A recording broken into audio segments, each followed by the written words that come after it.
With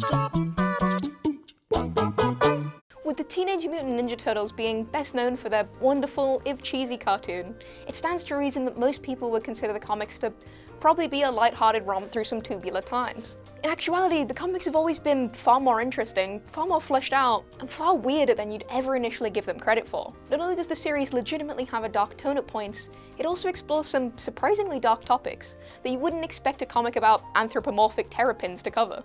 As such, when our reptilian friends aren't chowing down on pizza and doing sweet skateboard tricks, they're generally exploring the pain of existence and punching Hitler in the face. It's a strange lifestyle, but it's also an undeniably engrossing one that brings many readers back time and time again to see what weird and wild shenanigans the teen Tortugas get up to next. And when the comic provides everything from reincarnated samurai to a casual sport of Nazi beating, it's sure these readers will be coming back to the comic for a long time to come. I'm Zoe from What Culture, and here are the 10 biggest WTF Teenage Mutant Ninja Turtle moments. Number 10. The reincarnated samurai thing. Even someone who hasn't read anything about the Teenage Mutant Ninja Turtles and their various shenanigans still likely has a pretty strong idea of what their origin story is. They were regular turtles, mutated into radical teenage warriors, and that's just a fact that most of humanity is aware of. Hell, it's even in the name if you don't. But it was decided this origin story could do with a bit of sprucing, and thus, in the 2012 IDW run, things got just a little more wild. Added to this backstory was the fact that the Turtles are the reincarnated souls of a family of ancient samurai warriors. The family are murdered by an evil samurai who would go on to be reborn as Shredder, meaning that the entire ongoing war between the characters is one that's centuries old. Given the origin story of the Turtles wasn't exactly normal to start with, it's frankly impressive that people managed to make it even weirder. Number 9. Jennika is reborn. When Jennika was initially introduced to the Teenage Mutant Ninja Turtle comics, there was a lot about her that was different. Her attitude, her personality, her beliefs. Oh, and the fact that she wasn't a mutated turtle woman. But in TMNT 95, this all changed, when Jennika was left in critical condition after an attack from the foot. Aware her only chance of survival was a blood transfusion, Leonardo gave his turtle eye core to save Jennika's life. Though this worked, it also resulted in the former assassin becoming mutated into turtle form, which is traumatic for everyone involved, including the reader. It's shown in some straight-up horror-level detail, presumably under the hope that you'd buy further issues of the comic, so you'd see the Turtles somewhere other than your nightmares every single night. That said, Jennika does become a super interesting member of the team, so the trauma was kind of worth it, in the end. Number 8. The Turtles deal with parental abuse. While the Turtle comics deal with a surprising range of serious topics, from death to how much Hitler deserved a good punching, it's likely nobody was expecting them to tackle the arduous matter of parental abuse. And yet, IDW's run of TMNT begins with Casey Jones, who would go on to be a steadfast companion of the Turtles, being beaten by his father for the cardinal sin of basically existing. Raphael stumbles upon this scene, and does exactly what you'd expect the hot-headed terrapin to do, attacking Casey's father in retaliation.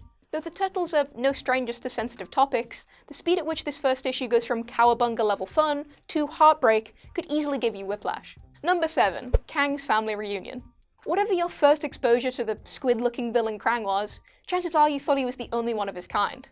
After all, he seems like either a science experiment or some kind of mutation himself, and thus it makes sense that he is an exceptional creature. As such, any of the comics that introduced Krang's alien species, the Utroms, naturally makes this list. Most people likely have a different moment that this wild alien race was first shown to them, as original fans would have first seen them in issue 3 of the 1985 run, whereas newer fans could have learnt this strange truth just from the cover of the especially unusual TMNT Utrom Empire series. However, this small detail is most entertainingly revealed in issue 13 of the 2012 run, where Krang's brain-like family are revealed to us in a series of test tubes, in a scene that looks like it was lifted clean out of a Star Trek series. If there's one thing that can bring all these different fan groups together though, it's on mutually agreeing that the little Utrom Squidmen are simply the worst aliens to ever be introduced into a series that you didn't expect to have aliens. Number 6. Venus technically appears. Venus is, by all means, the single most controversial character in the entire weird assorted collection of the Turtle Kingdom. Introduced in the 1997 Ninja Turtles cartoon, Venus was a turtle that, against all reason,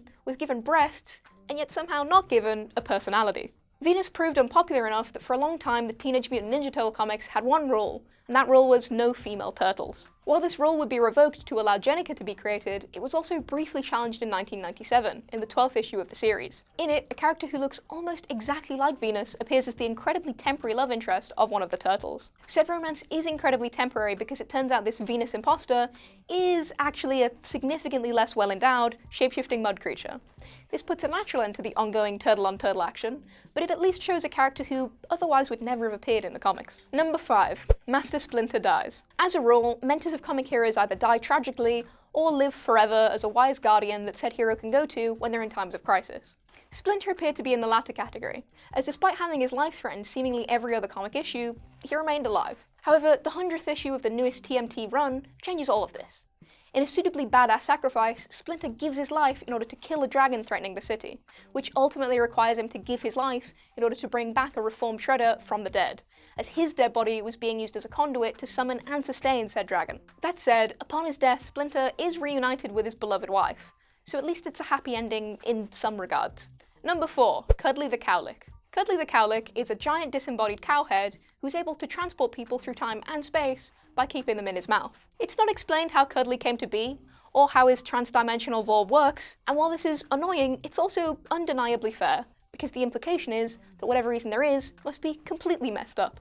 And Cuddly himself is unlikely to be able to answer these questions personally, as he also can't speak, suggesting that he is literally a cow and not some mutated creature like our half-shell heroes. As the Cowlick was a creation placed in the series when it belonged to Archie Comics, it's unlikely that we'll ever get the answers we crave to all the questions surrounding Cuddly. However, that might be for the best, as the darker tone of the new series would definitely mean that any explanation surrounding the creature would involve some cross-level nightmare fuel. Number 3. Donatello is reborn as a robot. As the tech whiz of the Ninja Turtles, it's perhaps inevitable that when Donatello faces a potentially deadly injury in TMNT 45, his consciousness is instead transferred into a metalhead robot, which is exactly as stressful for him as it sounds. On the plus side though, during this time as a robot, Donatello still gets to do his part for the team, using his robo powers to do everything from ferry Splinter across water with a boat transformation, to electrocuting enemies who come after them. And in truly dramatic fashion, Robo-Don also manages to be useful with his death, by exploding and stopping the villains coming after the team. This isn't as heartbreaking as it initially appears though, as when the smoke clears, a fully restored Donatello is in the wreckage, having been healed enough to reside once more in his legitimate body. Number 2. April O'Neil is made from crystals. As the normal human of the shows and films, April O'Neil always seemed like the one regular character in the series. Among a sea of anthropomorphic animals, dinosaurs, and aliens, she remained the most ordinary figure. Even when Casey was introduced, he was exceedingly eccentric, whereas April was entertaining, but comparatively regular. Then it was revealed that April was made from a magic gem inside a fountain pen, and suddenly she seemed a little bit different. As it turns out, April's parents were unable to have children, and this resorted to the natural backup plan of using a magical crystal which can draw things to life to create a child. In a messed up twist, it turns out April isn't their first attempt at drawing a child to life, as the pair tried to create a baby many times, only for these drawn children to fade out of existence. Weirder still, it's just never brought up again. The story doesn't exist for an overarching plot, it exists explicitly to creep you out by turning the life of the series' most normal character on her head. Her drawn, crystalline head. Number 1. The Turtles take down Hitler. Before you begin hearing this, it might be worth sitting down, because your life is about to get profoundly weirder for the knowledge you're about to possess. While the image of Raphael punching Hitler has circled around the internet for a long time, the actual backstory behind the comic it takes place in makes the whole thing even weirder. Because, as it turns out, Hitler is still alive in the present-day Turtles universe, and manages to pilfer a robot body that he uses to go back in time to find his past, not brain-in-a-jar self. The Turtles manage to destroy this future Hitler, only to encounter his World War II self as well. Filled with righteous fury, Raphael punches Hitler square in the jaw, only for the man to pull a gun on the mutated brothers. In an undeniably hilarious plan, Leonardo then convinces the dictator that he's dead, and that the Turtles are demons who have come to take his brain. When Hitler is filled with horror, the blue-masked brother tells him not to worry, because they actually already have his soul. Hearing this, Hitler breaks down, and then shoots himself in the head, suggesting that in this universe, the reason Hitler kills himself is down to none other than the goddamn Teenage Mutant Ninja Turtles. And that was our list. I'm actually really nervous about asking if you've seen anything weirder in these comics, but please do let me know down in the comments below, and don't forget to like, share, and subscribe. I've been Zoe from What Culture, and you can find me repressing the Turtle Hitler timeline on Twitter at Zemaskel.